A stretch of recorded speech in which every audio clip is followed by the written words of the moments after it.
अपना टायर का उनका बिजनेस था एंड वो कुछ इस तरह का सिस्टम बना लिया था कि वो अपने आप चलता रहता था और उनको जैसे होता है रजवाड़ों में शिकार विकार का शौक वो था उनको ज़बरदस्त शिकार का शौक था। या मुझसे हमेशा कहते थे वो करने को, लेकिन मैं बंदूक चलाने में तो इंटरेस्टेड था लेकिन जानवर मारने का मुझे न खाने का था। तो अक्सर कहा करते थे मेरे फादर के पठानों के घर में ब्राह्मण पैदा हुए।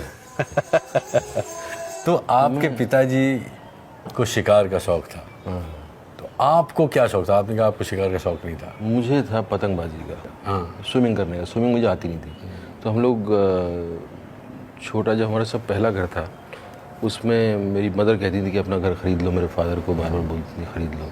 तो हमें अंदाज़ा था कि वहाँ जो है स्विमिंग पूल भी होगा घर के पास। तो स्विमिंग पूल होगा तब होगा, लेकिन हम लोग वहीं हवा में तैरने की कोशिश प्रैक्टिस किया करते थे छोटे घर में। हवा में ऐसे ऐसे ऐसे ऐसे बहुत देर चलता रहता था वो गेम। तो अभी हम जहाँ चलेंगे ये वो जगह है? ये वो जगह है जो हमारा पहला खरीदा हुआ घर था। अच्छा। बचपन के छोटे कदमों को मकान भी महल जैसा लगता है। इरफान का वो महल अब नहीं रहा, लेकिन आज उनकी मौजूदगी ने मानो फिर से उन यादों को जिंदा कर दिया हो।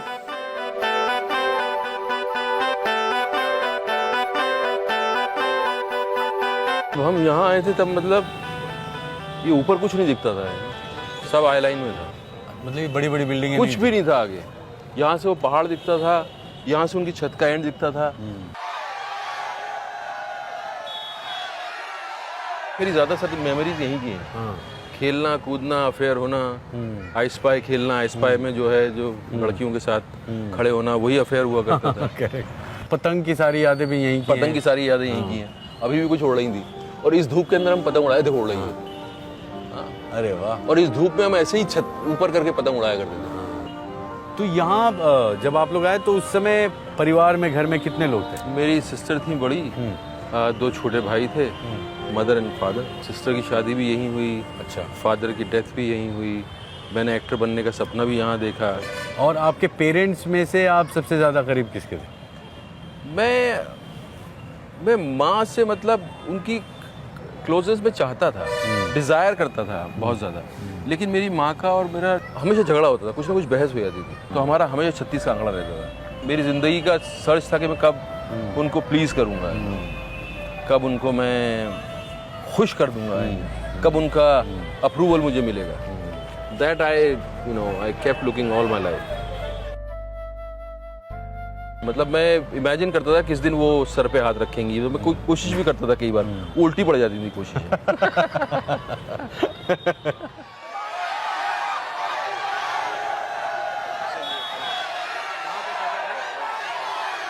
जयपुर में अगर इरफान का बचपन गुजरा है तो टोंक में उसकी आजादी। इरफान के नानी का घर टोंक, जहां आज भी ये खींचे चले आते।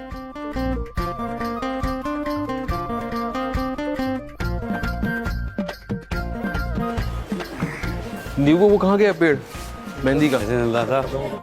सब कुछ वही है, वही कमरे, वही आंगन, वही घर, बस थोड़ा वक्त बदल गया। हमारी नानी यहाँ बैठे रहा करती थी। हाँ, ये उनका कमरा था नानी का। हाँ। और ये पीछे वाला सेक्शन जो है ये सबसे पुराना है, सबसे पुराना। ये बंद है, इसमें चलते हैं।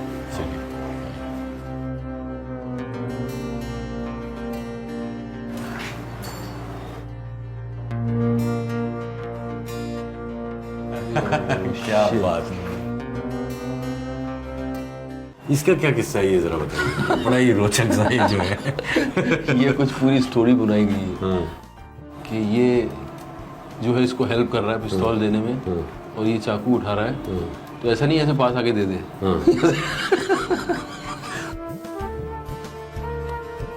हमारे यहाँ भी कहते हैं कि अगर बच्चे को बिगाड़ना हो तो ननिहाल रहे तो नानी मुझे अपने पास रख लेती थी कई दिनों तक। मुझे आज तक याद है जब पहली बार मैंने, जैसे बोलते हैं कमरबंद नाड़ा जो बांधना होता है, मुझे नहीं आता था। जब मुझे याद है आज तक, तो मैं ऐसे पकड़े खड़ा रहता था और फिर वो आके बांधती हुई, यही मैंने सीखा था। ये भी मुझे याद है, कैसे गिठान लगाना है। वो मेमोरी मेरी अभी तक है।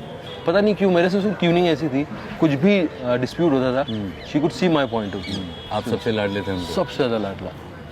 तो पीस मुझे याद है कि कितना मुझे सुकून मिलता था। मतलब यार कुछ नहीं करने को, कुछ नहीं है, और उसके बावजूद मैं भरा हुआ हूँ पुराना अंदर से।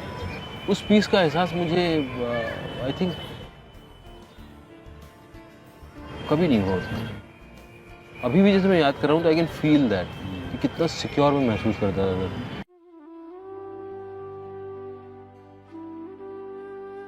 She is there. इरफान को नानी बड़ी हिफाजत से रखती थी, उनकी हर इच्छा को पूरा करती थी। लेकिन वो जगह जहां से इरफान के अभिनय का सफर शुरू हुआ, रविंद्र मंच। तो ये वो जगह ये वो जगह है। आपका पहला नाटक? पहला नाटक ना, वो जलते बदन इस तरह का नाम होता है थिएटर का। तो उसमें एक बार मुझे मेन रोल मिल गया था। मुझे इसकी शुरुआत पता है कि कोई फिल्मी गाना बजना था, ये लाल रंग का मुझे टाइप, कब मुझे छोड़ेगा, और शॉल पहने रहना है आपको। उधर से डायरेक्टर इशारा करेगा, वहाँ ट्रांजिस्टर रखा हुआ है, और जो आपके हाथ में शराब का ग्लास है उसे जोर से मारना है, और गाना रुक जाएगा, उसके बाद सीन शुरू होगा। तो वो चलता रहा, मैं आधी एक्टिंग करूँ, उधर से हूटिंग हो रही है, चिल्ला रहे हैं लोग, क्योंकि उनको थिएटर देखना नहीं, उनको मजा लेना है। ओ देख इसको देख, ये गाने क्यों गा रहा है? अरे गिर जाएगा क्या, अरे क्या पी रहा है। मेरे फादर उस शो में आए थे, मैंने आज तक याद नहीं उनका रिएक्शन क्या था।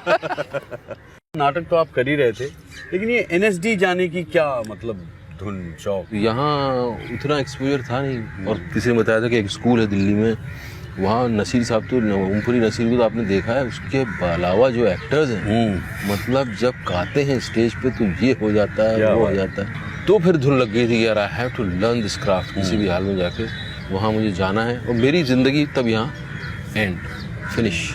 मैं एनएसडी में एडमिशन हुआ और मेरा जन्म हुआ, उससे पहले मैं अंडे में था। तो आपके पिताजी तो आपके नहीं रहे थे, आपकी माताजी का क्या रिएक्शन था? क्या पहले तो उनको लगा कि ये लेक्चरर बन जाएगा, यहाँ आएगा।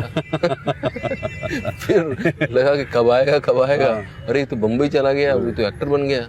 अब जब कभी लोग आते भी हैं घर पे मिलने, और इस तरह का वो देखती हैं कि इतना हुजूम है, उनसे पूछो कि क्या ठीक लग रहा है, वो तो कहती हैं कि मतलब जिस शहर में तू गया उस शहर को मैं आग लगा दूंगी, मेरा बस चले तो। मेरा भाई वहाँ चला गया था, वो छिन गया, तू गया, तू भी छिन गया। वो शहर मुझसे जो है मेरे अपनों को छीन लेता है वो शहर। उनकी लाइफ का जो मानना है कि सब पास में रहो, मिलजुल के रहो, छोटा मोटा कमा लो, दिस इज जस्ट आने जाने वाली जगह है ये प्लेनेट, इसमें बहुत ज़्यादा अपने खूंटे गाड़ने की ज़रूरत नहीं है। आप इस बात से साबका रखते हैं, सरोकार है उस बात से? नहीं, कैसे मतलब आदमी को उड़ने के लिए, आदमी एक्सप्लोर करने के लिए पैदा हुआ है, और एक्सप्लोर ना कर पाए अपनी ज़िंदगी को तो फिर कोई मकसद रहता नहीं है।